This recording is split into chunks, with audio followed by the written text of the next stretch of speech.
welcome to Zee Commodity Capsule. Gold prices fell for fourth straight session on Tuesday, both in international as well as domestic markets.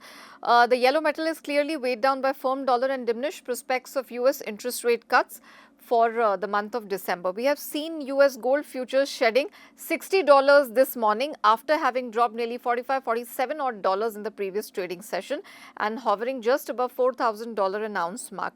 Dollar index has largely steadied just below 100 mark, while traders are currently pricing in a 43% probability of a quarter point Fed rate cut next month, which is down from 50% in the previous week. Now, focus will be on the US data releases, including the September non-farm payrolls report on Thursday, for cues on the health of the world's largest economy. Oil prices meanwhile dipped on Tuesday as supply concerns have eased with resumption of loadings at a Russian export hub, which briefly was halted by Ukrainian drone and missile strike over the weekend. Brent crude prices have fallen below $64 a barrel, and traders are now refocusing on the longer term impact of the Western sanctions on Russian oil flows.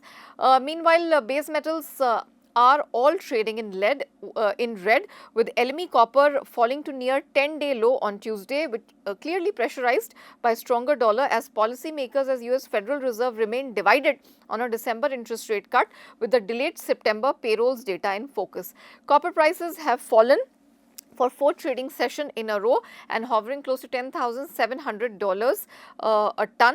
Dollar benefited from the receding expectations that the Fed would cut rates next month. September jobs data, which was delayed because of the shutdown of US government, is due to be released on Thursday. Not just this, along with copper, we have seen aluminium and zinc on LME also hovering close to 1 month lows, and nickel on LME dropped, touching the lowest since April 2025 and is hovering close to $14,500 a metric ton. We have seen nickel pig iron, which is key raw material to stainless steel, was trading just above 900 yuan per nickel unit, which is down from 950 yuan, which was seen in mid-October. We have seen battery feedstock nickel sulfate also showed signs of weakening while entering the month of November. LME stocks of nickel have risen to 2,52,090 tons as of November 17, while corresponding nickel stocks in Shanghai Futures Exchange rose to 35,826 tons. Also, keep an eye on soybean prices, because on CBOT we have seen it edging slightly lower on Thursday, but it is still hovering very close to its highest level seen in June last year, that is June 2024.